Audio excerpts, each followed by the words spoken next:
Fala galera, Marcelo Facundo na área, canal Música em 360. Tudo bem com vocês? Vamos hoje esmiuçar uma música que é um verdadeiro petardo do Queen, uma música que pouca gente conhece, né? Mas que tem um valor musical estrondoso. A música tem 1 minuto e 15 aproximadamente, 1 minuto e 15 segundos, mas é realmente uma música que arrebenta com tudo.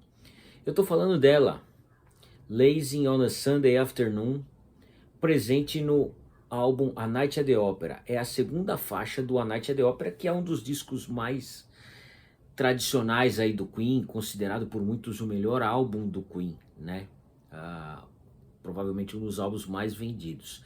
Essa música acabou não tendo muita relevância para o grande público, porque o disco era recheado de outras canções que fizeram um enorme sucesso, como Bohemian Rhapsody, Love of My Life, Death on Two Legs, 39, diversas outras canções.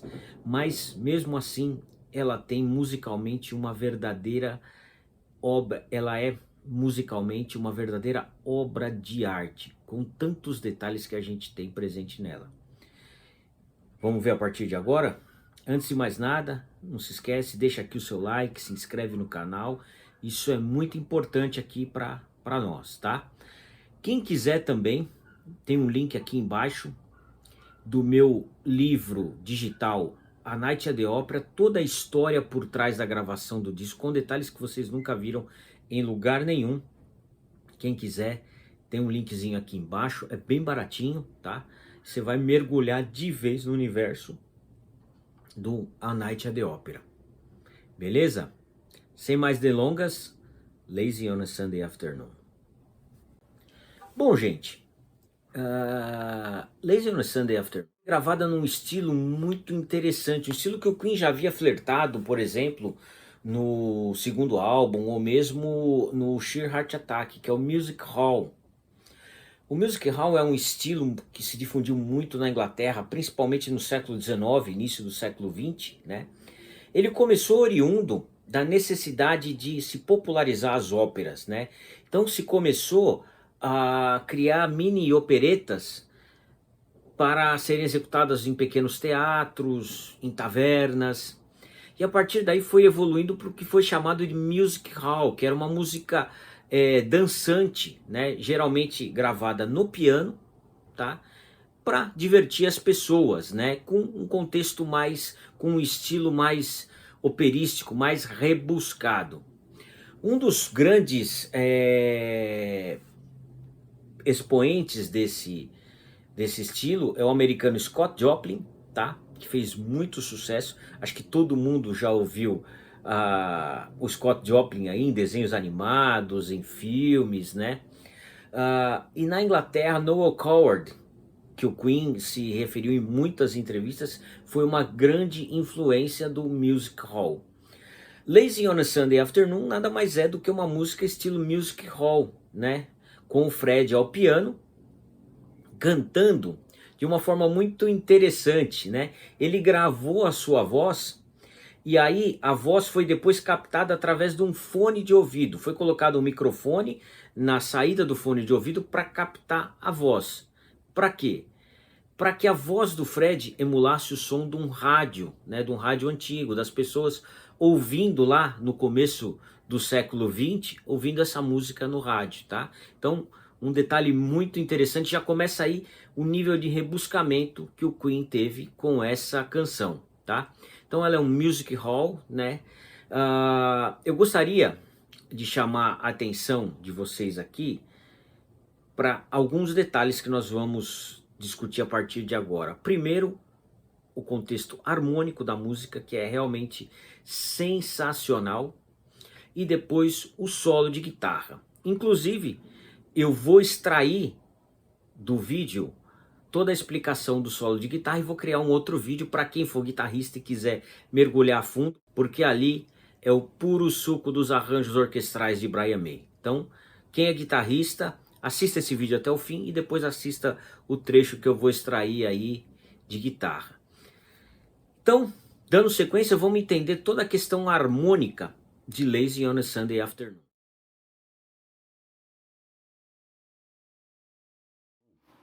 Tá na tonalidade de Mi bemol, né? Uma tonalidade muito tradicional aí, né? Quando a gente fala de Queen, principalmente das composições do Freddie Mercury, que gostava de compor aí em tons bemóis, né? Vi de exemplo de Bohemian Rhapsody em si bemol, It's a Hard Life também em si bemol, né? Algumas partes de We Are the Champions em mi bemol também, né? O Fred gostava muito desse tipo de tonalidade, né? Talvez seja era mais simples para ele cantar. Mas o mais interessante é que a música ela tem algumas mudanças de tonalidade aqui no decorrer dela, mesmo sendo uma música curtíssima, né? E a gente vai ver assim que ela, quando tem essa mudança de tonalidade, o intuito é trazer ambientes diferentes ali, né? Então vamos ouvir um pedacinho aqui e vamos ver que mesmo com essas mudanças a gente praticamente não tem um choque muito grande aqui, né? Vamos ouvir.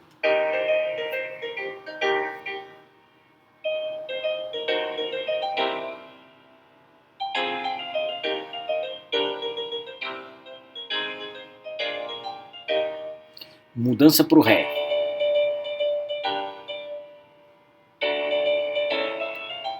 Volta para o Mi bemol.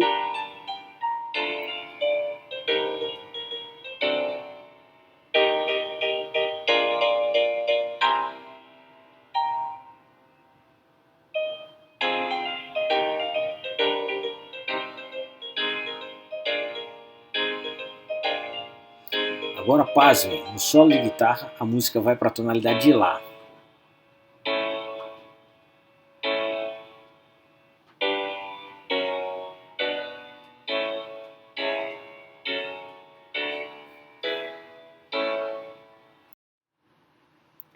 Como eu havia dito anteriormente, a música está na tonalidade de Mi bemol.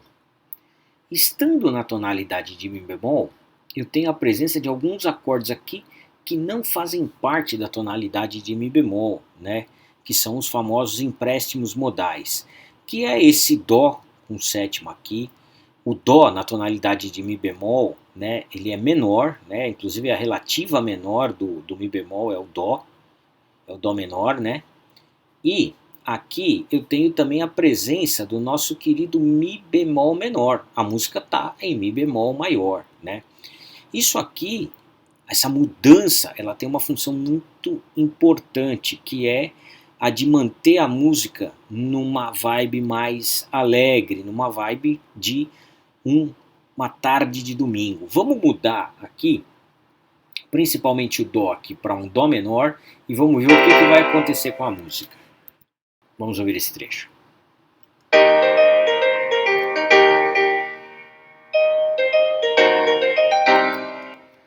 Perceberam como ele cria um clima tenso, né? Um clima menor, triste, que não tem absolutamente nada a ver com a música. Vamos ouvir de novo e vamos prestar atenção principalmente esse Dó aqui, que ele pega, né, praticamente um compasso inteiro, né? Esse aqui faz uma diferença muito grande.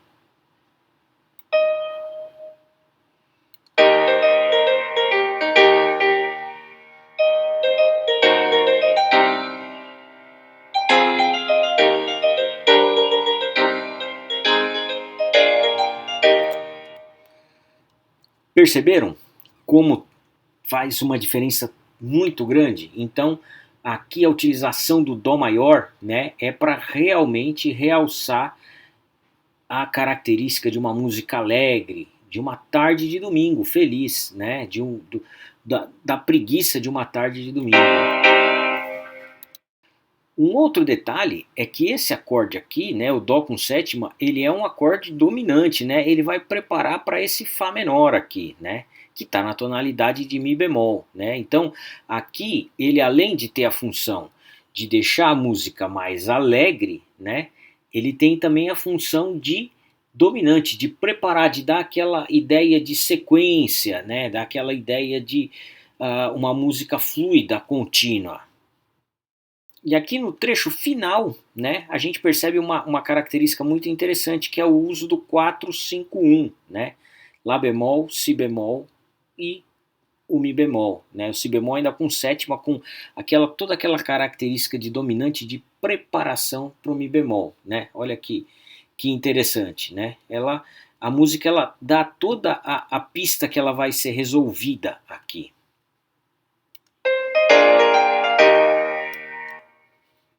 Um outro ponto muito interessante é aqui, quando a música muda para a tonalidade de Ré, né?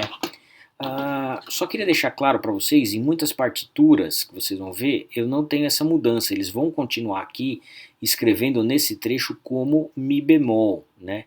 Por que eu mudei aqui? Porque eu tenho uma mudança muito grande, né, de sensação nesse trecho da música, e principalmente porque eu tenho aqui acordes, né, diversos acordes que pertencem à tonalidade de Ré, né? Então isso caracteriza muito a tonalidade de Ré. Além do que, eu tenho aquela nítida sensação, né, de repouso da música. A música repousa aonde? Na sua tonalidade. Mas eu queria chamar muita atenção de vocês para esse acorde aqui, que é o Fá com sétima, né? O acorde com sétima é uma dominante, né? Como a gente já falou aqui. Bom, mas beleza.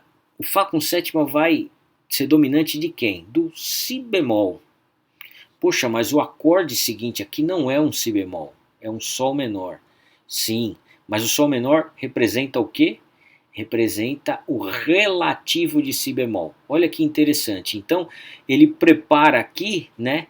E ele dá uma enganada na gente. Ele faz como se ele fizesse aqui um Si bemol, mas ele trabalha com o Sol menor, trabalha com o relativo menor, né? É como se ele desse uma enganada nos nossos ouvidos e no final das contas fica tudo muito bonito. Vamos ouvir.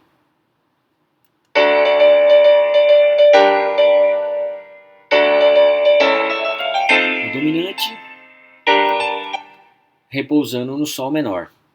Nesse trecho aqui, que ela volta para o Mi bemol, eu gostaria de destacar um ponto muito interessante. A mudança da fórmula de compasso, né, de um 12/8 para um 4/4, e principalmente a redução no andamento da música, né? Então aqui a gente tem a nítida mudança de ambiência da música, né, para representar como se fosse uma tarde, uma preguiça na tarde, né? Então você vem naquela aceleração que é um andamento mais rápido, um 12/8, para dar aquela relaxada. Então aqui eu tenho nitidamente essa característica.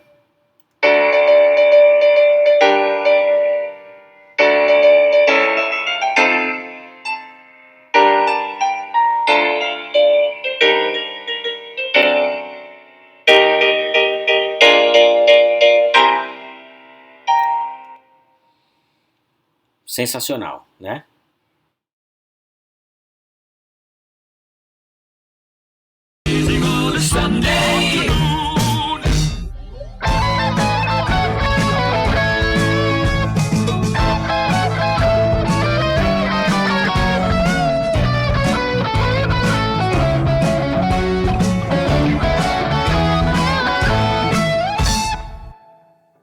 O solo de guitarra, ele foi gravado em 3 guitarras, tá? Uma guitarra que a gente chama de guitarra principal, que ela tá numa região mais aguda, tá?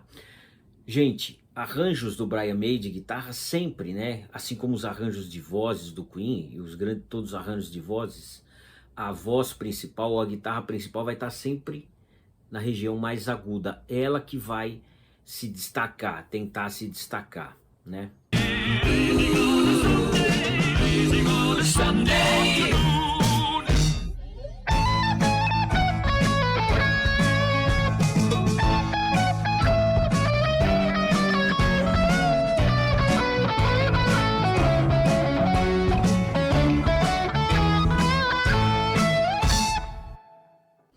o que o Brian May faz dentro desse arranjo, né? Ele cria uma melodia muito legal que combina muito com o estilo music hall da música, né? Toda essa melodia, ela tá na escala de Lá, tá? Na escala maior de Lá. Eu tenho o que a gente chama de escala lídia de Lá, tá? É um recurso muito interessante. O que é o modo lídio? O modo lídio é o modo que tem o 4º grau aumentado, tá? Então aparece aqui, então ele usa a escala lídia. Por quê? Porque na construção da harmonização com a segunda escala, ele usa a nota Ré sustenido aqui, tá? Configurando aqui a utilização da escala lídia.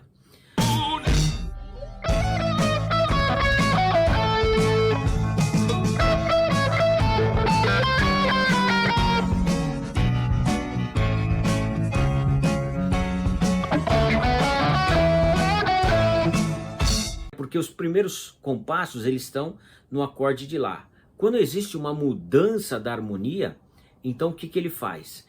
Ele continua tocando a escala de Lá, porque os acordes são pertencentes ao campo harmônico de Lá, tá? Ele continua tocando aqui, no caso, a escala natural, escala maior natural de Lá. No final, voltam-se as três guitarras, tá?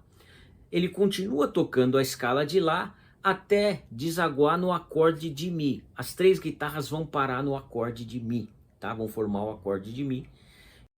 E aí, por último, eu tenho a primeira guitarra fazendo um slide até a nota Lá, encerrando todo o contexto. Vale ressaltar por que a música ela acaba terminando em Lá, na nota Lá e no acorde de Lá. Porque Lá é a dominante de Ré, que é o tom da próxima música que vai aparecer, I'm Loving My Car. Então, para criar toda aquela ambiência de uma música linkada na outra, ele termina a música num dominante ali, para que eu vá desaguar ali no Ré maior. Sensacional, né?